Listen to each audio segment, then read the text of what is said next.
Every day is a new beginning. Shine your light. It's a day and the world is waiting. Move along to the song, singing in your soul. Feel the beat, clap your hands, let's take control. All you need, all you want, are you ready to find your way? 'Cause every day is a new day. Welcome to Wisconsin Family. I'm Justin Riley. And I'm Jessa Jeremiah, and we have a fabulous show, don't we? Yes, it's a very fabulous show, and this is our first time at the Loft at Rubens in downtown Madison, and this is such a cool place. This place, Rubens has been around for a while, but the Loft is new. It's been around for less than a year, as I understand. It has, and you know, I didn't know a lot about the Loft, and in looking around, I'm excited to learn more. We're gonna chat with Bill Rubin a little bit later, and I'm looking forward to it. How about you? I am absolutely looking forward to it, and I think he's going to give us some ideas on furniture that we can kind of grab and go, sort of, in a way. It's not just, Rubens is kind of, it's not just designer furniture anymore. It's, Right. you know, you now can we have this new Loft concept, Yeah. and for the instant gratification in you, Yeah. then you can come and shop and bring it home that day. Yeah. And kind of an interesting topic we're going to address today as well, actually, one I don't think about a whole lot, but how clean is our air? Yeah, air quality is a huge issue, and it's kind of that silent elephant in the room that we don't maybe Right. talk about, but Or even think about. Right, you don't even absolutely. know the elephant's there. Didn't know it was there. We're going to exactly. talk about that elephant today. Clean air Yes. quality with Renew Air. They're going to be joining us on the I program. look forward to that. I'm going to pick his brain and find out what that means for us. But we're also going to talk to our friends over at Dog Days. They're back. Yes, they are. We look forward to it. So she's going to talk to us a little bit about training. And tips for your puppy, taking your puppy for the first time to the dog park. You've got it. It's all coming up here on Wisconsin Family. We'll be right back. 'Cause every day is a new day.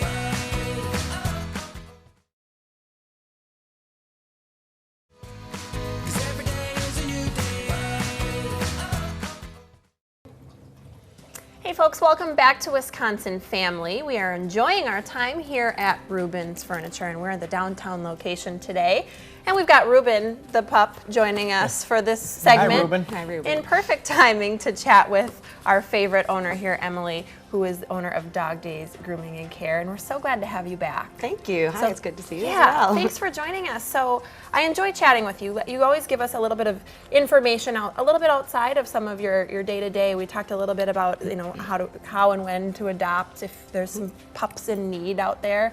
We're going to talk a little bit about training today.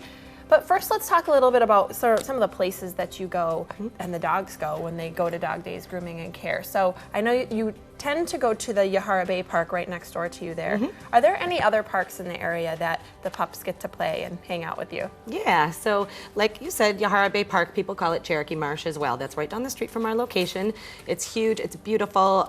It's based in the marsh, so there's a border of water, so dogs like to swim down there, which is very nice. Oh, great. If you don't want your dogs to be swimming in the marsh water, there is Middleton Dog Park. It's run by the city of Middleton versus Dane County. It's right off Highway K. And it is up high, and the view is beautiful. You can see farms and from land from every different angle, so that's gorgeous. And there's no water there, so oftentimes we have dogs who don't want to be swimming or owners that don't want them swimming. We take them there, and it's a nice walk, and you get a nice uphill too, so that's nice. There you go. That's Yeah, wonderful. so- What a fun day for a dog. A day in the life. Yes. Not too bad of a walk then from where your location No, that would is. be a drive. So it's about That 5 is to a drive. 7 minute drive, but it's a Okay. pretty country drive, and it's if we have dogs that don't want to be swimming or owners Right. that don't want them swimming, it's worth the drive. So That's very cool. Yeah. Now, what about owners who want to take their dog or their puppy to the park for the very first time? What sorts of things should they consider? Good question. So puppies love to go to the dog park. Puppies are unaware of the idea of being off leash usually, and in a giant park environment, they get very overwhelmed and excited, and very stimulated in every good way from nature. So Right. my suggestion is wait until they're a few months old. You know, between 4 and 6 months usually is the best time to start, and just be aware that they're going to be tuned into you.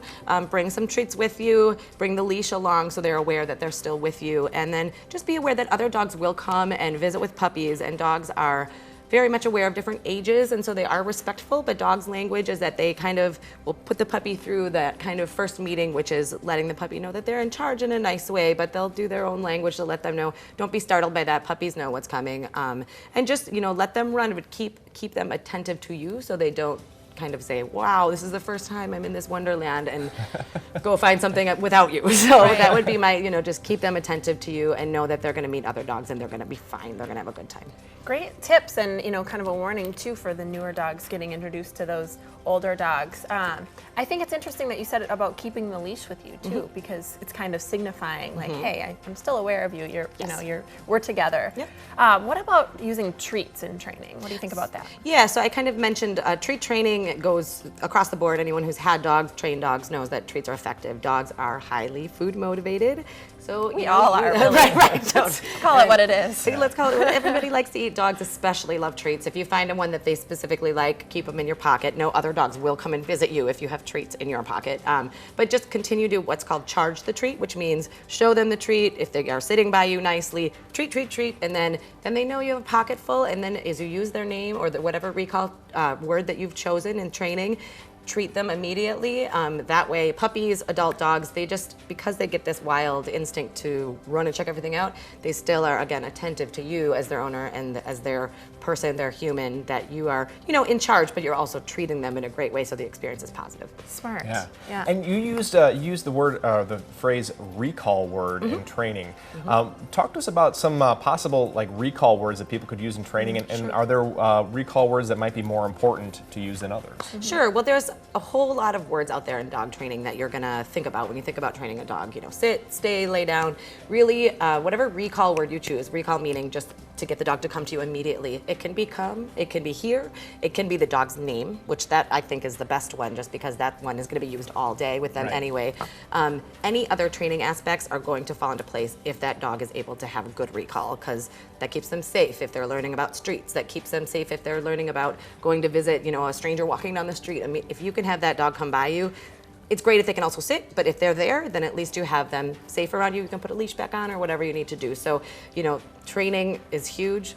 Recall is the biggest. Find your word and stick with that consistent word, whether it's the name, come, whatever you choose. Really good hey tip. You, if hey you works. Sure. If it's Justin, they learn. They're creatures of habit, so they're learning by that habit. Let's talk really quick before we go. We're almost out of time, but I want to ask about canine language. What is that? So I kind of put that phrase out there, canine language. To me, what that is just dogs respond to energy and body language. So we can do a lot of this stuff with our hands. We can be talking and moving and all of these things.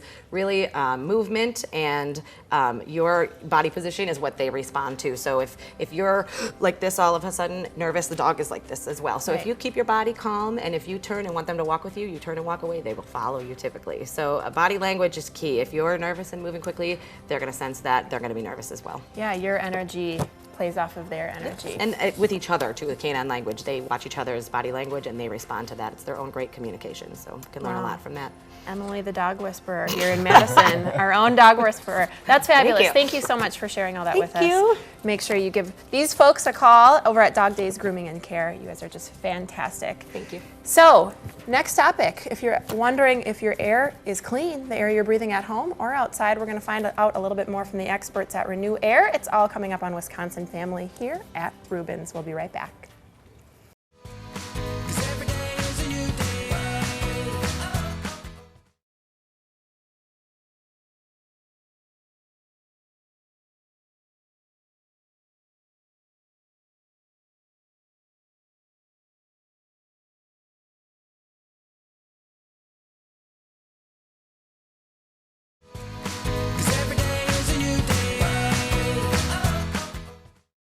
Welcome back to Wisconsin Family, and we are filming here at Rubens Furniture, downtown Madison, and what a great place this is. I'm pretty comfortable. Yeah, I think I could stay here all afternoon. Yeah, I think I might What do take you a think? nap after this. So. Yeah. Speaking of comfort, as we experience the extreme hot and extreme cold that Wisconsin often provides us, people often love to shut their windows and just turn on the AC or turn on the heat. Yes. And unfortunately, a lot of people don't realize that there's sometimes issues with the quality of air that they're breathing. And here to talk a little bit more about that is Nick Agopian from Renew Air. Nick, welcome. Thank you. Great to be here. Thank you. Thanks for joining us. So we're going to talk a little bit about air quality, or rather lack thereof. I mean, how does indoor air quality affect overall health and well-being for people?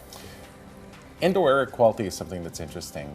We don't realize the impact of indoor air quality or deficient indoor air quality on our lives. I mean, we're trying to provide air quality for our family, our children, our friends, and our pets, and we don't realize there's an impact because some of these impacts are prolonged.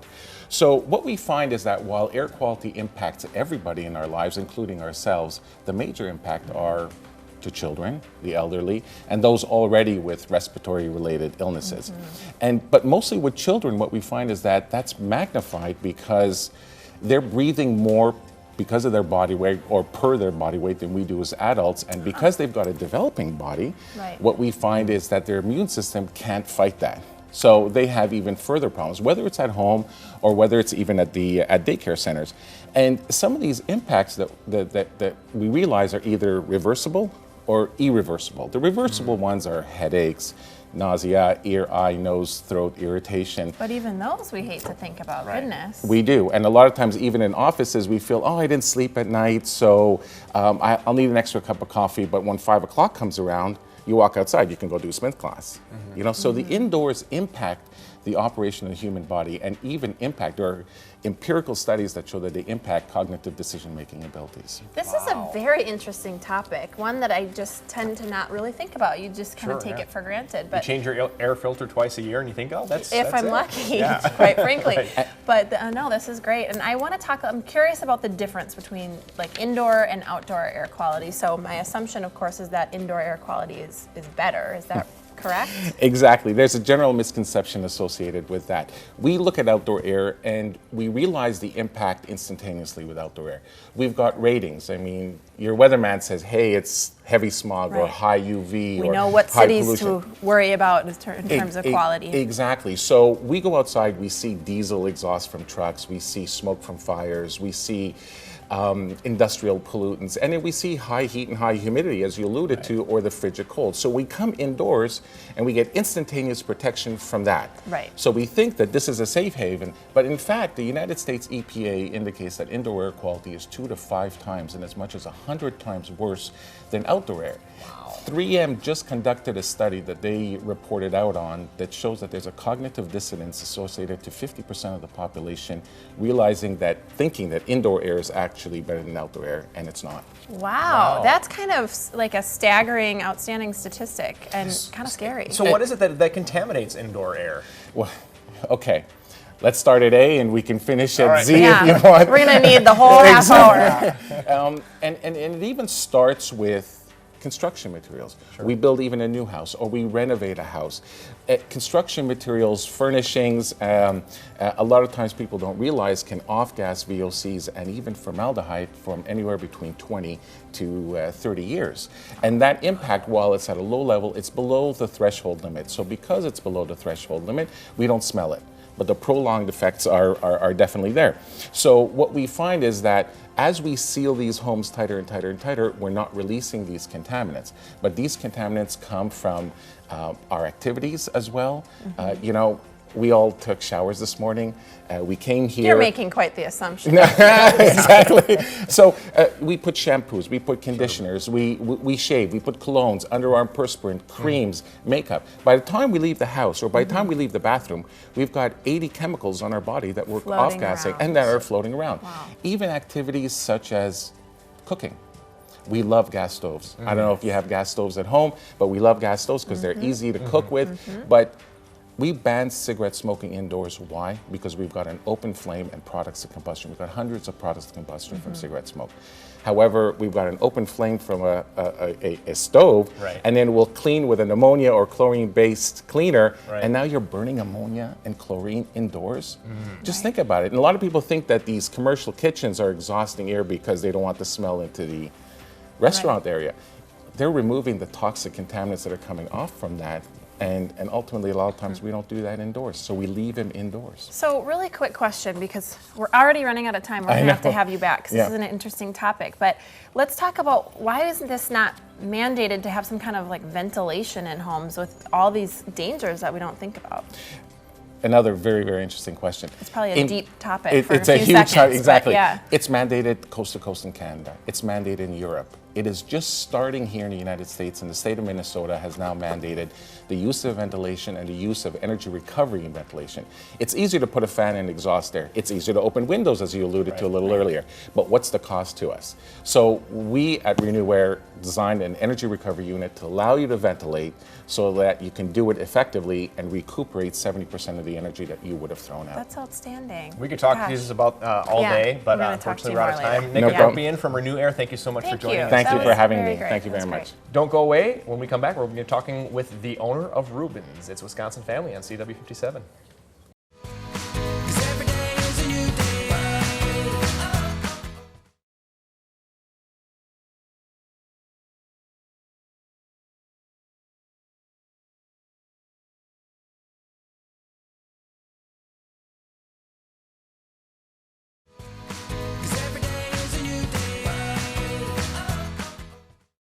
Welcome back to Wisconsin Family, and we've come to the moment in the show we've all been waiting for. We're going to be Yes. talking with Bill Rubin, part of Rubens Furniture, and we are here at the Loft at Rubens, which is a really cool place. And Very Bill, cool. welcome to our program, and thanks for having us today. Thank you for hosting us. This is fabulous. My pleasure. Yeah. So, talk to us a little bit about the history of Rubens, and what this loft is. Yeah. Where are we sitting? And tell us a little bit about that. The history is basically my great-grandfather came over at the turn of the last century. We've basically been in the furniture business for over 100 years. Outstanding. I'm fourth generation. My father, Bob Rubin, still pretty much calls the shots. I basically help him The day-to-day operations, the overflow, right? create the environment. Yeah. Sure. Yeah. Sure. And you do a fabulous job You here. sure It's just such a do. cool place. It's just very well poised and everything. So. Thank you. Yeah, well, we were complimenting you. We've been enjoying sitting here, but it's just decorated beautifully and gives you an idea of what it might look like in your home and gives you some design ideas, and that's partially where you come in. So we'll talk a little bit about that in a second. But let's talk about some of the specific product pieces and where you're kind of gearing the loft towards. So the loft, we're upstairs here in the downtown location, and the loft is a little bit different from some of the other collections at Rubens. Talk about that.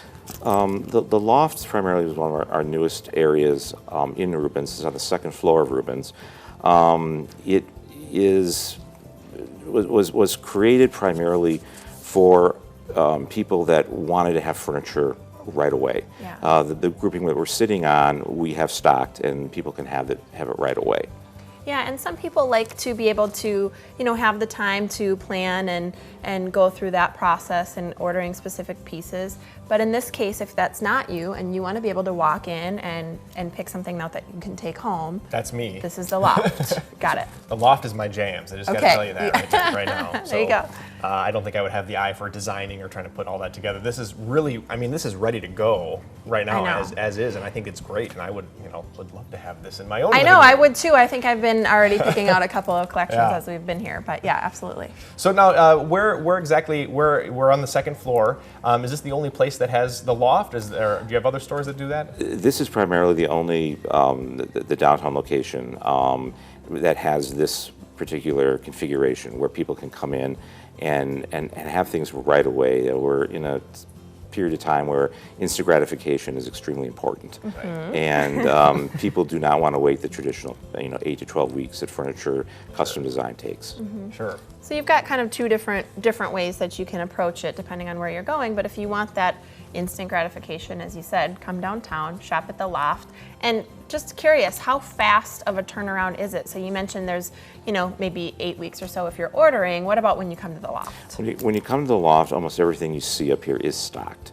And Okay. it, like I said, it is ready for you to either pick it up at our distribution center or have it delivered. Wow, okay. So it is that quick. That's Yeah. fantastic. Yeah, so you could get it today if it was. You in could stock. get it today, yes. Wow, Awesome, that's awesome. great. Well, I just may. So the day is young. So talk to us about some of the new. We'll probably see some of them, but talk to us a little bit about some of the new products that are coming in here at the Loft. We have some very exciting new sofa love seats that are going to be coming over in very, very contemporary modern styles, and new leather products, new sofas, chairs, new colors. We're expecting primarily within the next couple weeks. Fantastic. That's cool. wonderful. Yeah. Now, I want to talk a little bit. I know, I kind of alluded to it in the beginning, but part of your role here is to create some of this environment. So tell us a little bit about that and what your sort of involvement here at Rubens is. I know you're fourth generation, so your involvement is probably big and it's key. Let's talk about that. Main involvement is trying to make the shopping experience fun.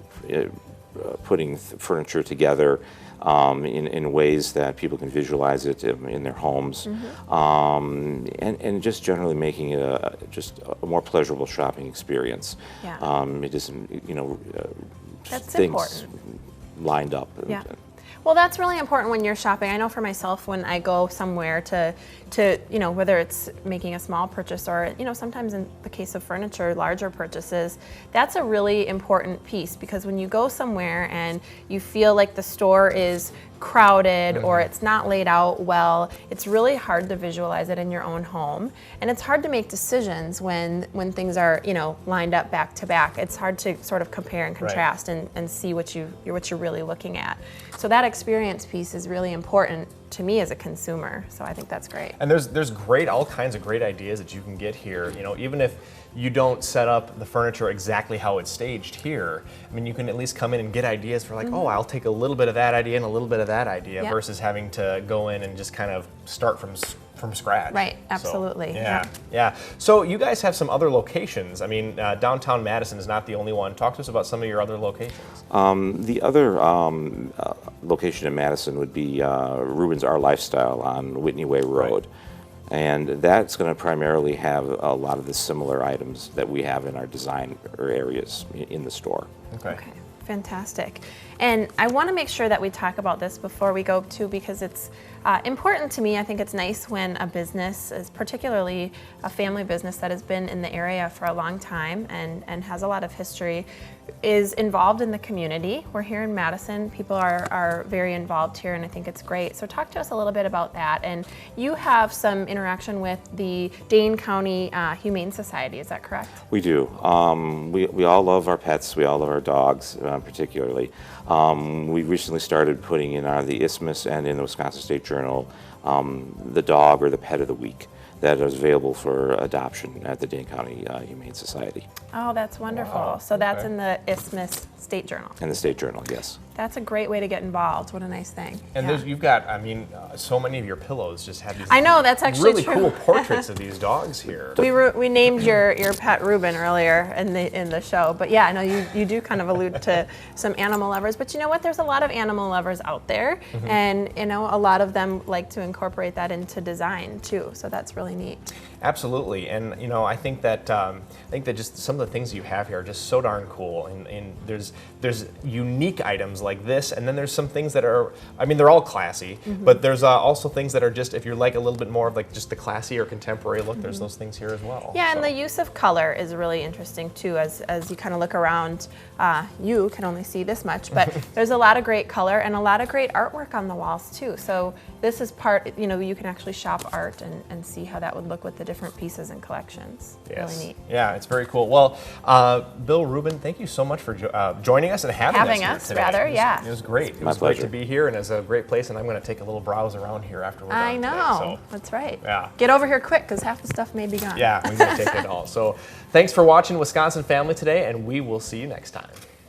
Every day is a new beginning. Shine your light. It's a day and the world is waiting. Move along to the song, singing in your soul. Feel the beat, clap your hands.